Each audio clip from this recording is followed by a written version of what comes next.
चेहरा उदास था, चेहरा मायूस था। मोदी के शपथ ग्रहण में योगी पहुंचे तो जरूर थे, लेकिन आप जब उनकी तस्वीर देखेंगे तो आपको भी योगी का चेहरा देखकर लगेगा कि कुछ तो बात है, बाबा जी के साथ कुछ तो ऐसा हुआ है जिसकी कसक है उनके चेहरे पर। अब वो कौन सी बात है, लेकिन उस कसक को दूर करने की आज पूरी कोशिश की है योगी आदित्यनाथ ने, उत्तर प्रदेश के मुख्यमंत्री योगी आदित्यनाथ ने।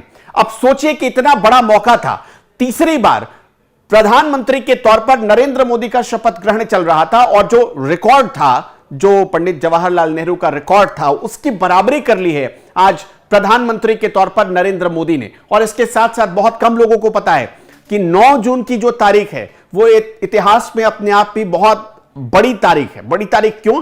क्योंकि 9 जून 1964 को, जी हां, 9 जून 1964 को देश के प्रधानमंत्री के तौर पर लाल बहादुर शास्त्री भी शपथ ले चुके हैं।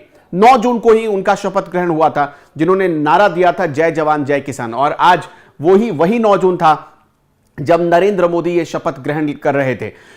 इसके साथ साथ योगी आदित्यनाथ के ऊपर कैमरा बार बार फोकस किया जा रहा था। योगी आदित्यनाथ का चेहरा, जैसा कि सेंट्रल हॉल की मीटिंग में उनका चेहरा मायूस था, उदास थे, वैसा ही कुछ आज भी नजर आया कि योगी आदित्यनाथ मायूस हैं। लेकिन प्रधानमंत्री नरेंद्र मोदी के साथ कदम से कदम मिलाकर वो चलने को तैयार हैं। और आज उन्होंने, जब मोदी शपथ ग्रहण लेकर जैसे ही मंच से अपनी कुर्सी पर बैठे, जैसे ही वो उस डायस से जहां पर वो शपथ ले रहे थे वहां से आकर अपनी कुर्सी पर बैठे, योगी आदित्यनाथ ने कुछ ऐसा कह दिया कि मोदी को भी इस पर ताली बजाना पड़ेगा। क्योंकि जो एक दुराव की बात कही जा रही थी, जो कहा जा रहा था कि दिल्ली और योगी में दूरियां बढ़ रही हैं, उसे आज योगी आदित्यनाथ ने खत्म कर दिया है, मिटाने की कोशिश की है। और वो कैसे की है, आपको कुछ दिखाते हैं। योगी आदित्यनाथ ने जैसे ही नरेंद्र मोदी ने शपथ ली, उसके बाद एक ट्वीट किया। उन्होंने लिखा 140 करोड़ भारतीयों की आशाएं। आप शब्दों पर गौर करिएगा।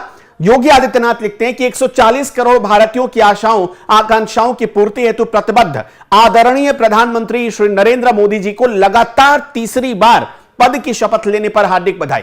आपकी अविराम साधना का ही प्रतिफल है कि पिछले 10 वर्षों में राष्ट्र का नवोत्थान हुआ। गरीब, महिला, युवाओं के साथ ही देश के वंचित वर्ग का जीवन आसान हुआ है।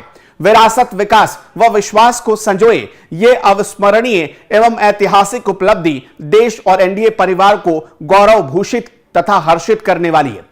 140 करोड़ भारतवासियों की सुख, शांति और समृद्धि के लिए साधनारत प्रधानमंत्री जी का यह कार्यकाल निसंदेह आत्मनिर्भर भारत, विकसित भारत की संकल्पना को साकार करते हुए भारत को विश्व में महाशक्ति के रूप में स्थापित करने वाला सिद्ध होगा। भारत माता की जय।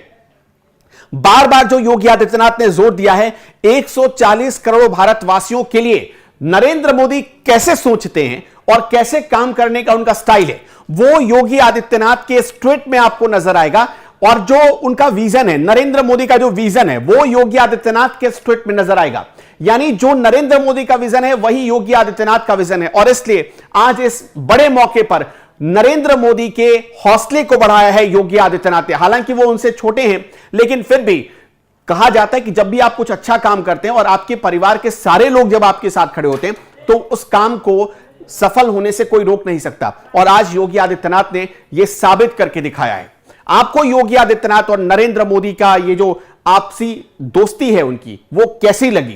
क्या योगी और मोदी एक साथ मिल जाएं तो आपको लगता है कि भारत विश्व में महाशक्ति और विश्व गुरु बन सकता है? हमें कमेंट सेक्शन में इन दोनों के रिश्तों के बारे में आप अपनी राय जरूर बताइएगा।